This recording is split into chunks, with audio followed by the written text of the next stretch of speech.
We want to get everybody on the same page here. So I don't think you'll find too much disagreement with Chris and I on that, if that's his position. But again, the bigger the government gets, the more you have the wants, and you get away from the needs, and those need to be looked at too. All right. And what about Newport and St. Paul Park? They're both looking at raising taxes. Do you have any thoughts on what's going on in those cities? And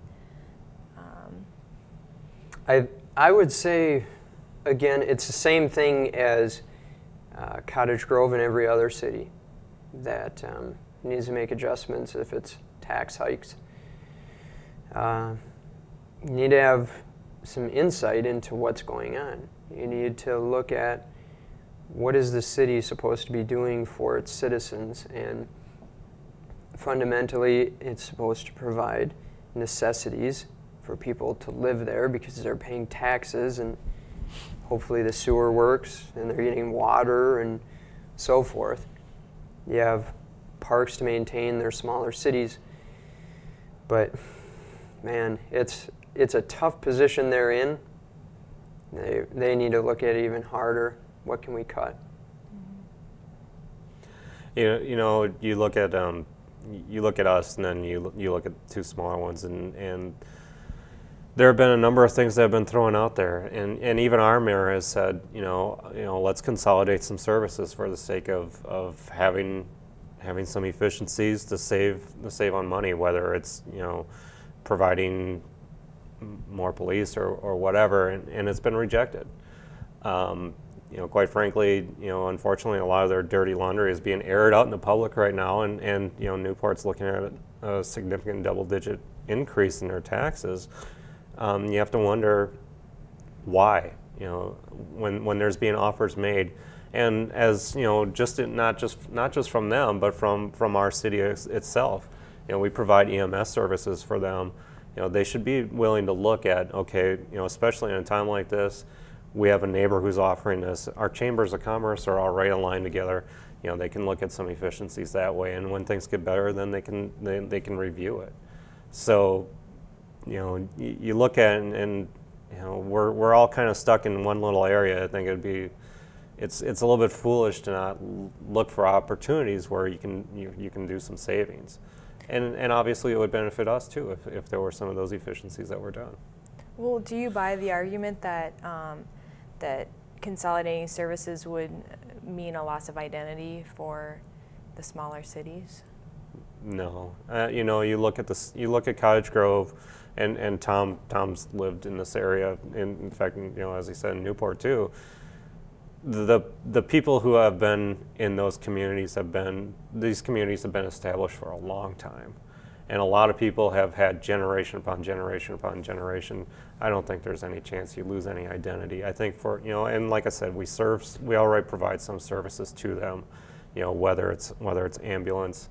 You know, our police officers are usually first responders when there's something that goes on in Newport or St. Paul Park as far as providing EMS services, so, or EMT, I mean. So I don't think you lose that identity. You're still a city. Right, and the whole idea of that argument of losing your identity, I think, is a little silly, if I'm just going to be blunt about it. Now is not the time for, I think, antics concerning identities of cities and that nature. When they're looking at a double-digit tax hike, I wouldn't be too terribly concerned about my identity. I'd be more concerned about the residents of the city and their finances, to be totally honest. All right. Well, some people would argue that the cities and the counties are both being forced into these positions because of the state, because the state is kind of maybe passing the buck by cutting their local government aid. I guess I'll start with Tom. I'm good. What do you think about that? I mean, is that fair, and is the state doing the right thing? I think the state needs to be fiscally responsible as well, and I don't think cities should be leaning on the state when they have revenue coming in themselves. I think they have their own budget to deal with, and the county has its own budget to deal with, the state has its own budget to deal with, and so does the federal government. And so if you want to intermingle those things, you're going to complicate it, and you're going to find that you run into these types of problems where cities will start to rely on that local government aid.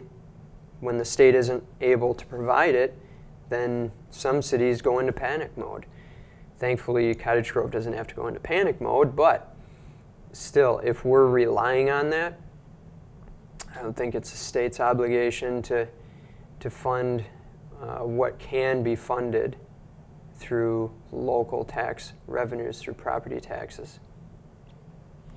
You know, I'll agree to some point. I don't think there should be a reliance on the state to do that. But I think what's really happened, especially the last number of years, is you've had a legislative body in St. Paul who can't come to terms with the pieces of government can't come to terms with how they're going to deal their own budget, and they wait until May. Then sometimes it's going into July, and then they find different ways of balancing their budget. And obviously, a county and a city is going to need to see at least what's going on there, because it's going to affect, you know, when you talk about raising fees or whatever, it's going to affect how it's going to be passed on down. So I think the state has really hurt local municipalities, not necessarily just by cutting off aid, but there are some cities that really rely on it, but also just because they can't get their own house in order. You know, when you have a governor that comes out and says, if you don't give me the budget I want, I'm not going to sign it, and you got a House and a Senate that are saying, well, this is what we're going to pass, and none of them are going to get together to talk, it's going to have a trickle down effect, and it obviously has. Well, I'm curious, this question maybe isn't directly related to taxes, but it's indirectly related. I know, Chris, you're on the EDA, so you maybe have a little knowledge about the possibility of businesses coming into town. Do you see the interest in retail space picking up in town, and therefore maybe increasing the tax base in the near future? Well, I think one thing that we as a city, I should say, haven't done very well in the past is market our city of what we've got. I think there was a lot of pushback as far as what people actually wanted and what was perceived to be a want. You know, some people said, well, I like being in a small town and this is where I want to be. And then, you know, but the reality is when you're a suburb of 30,000 people, you're not a small town. And we've maintained some of that identity anyways. I think with the efforts that are being made, you know, going to the ICSC conference in Chicago, and being the only one of two Minnesota municipalities and hardly any other cities that are going to be there, it's an opportunity for us to actually get in front of retailers who really are looking for a presence in Minnesota, not sure where to go with it. And we've got an opportunity with you know, we may have a 494 bridge that's finally done, where we're going to be, there's the transportation part of it, there's the space part of it, now you just need to fill it. And there's a willingness to do it. And I think there are a number of retailers who are interested. Obviously, they're going to still be a little bit worried about, you know, bringing in a new building or something like that, but they are interested. Mm-hmm.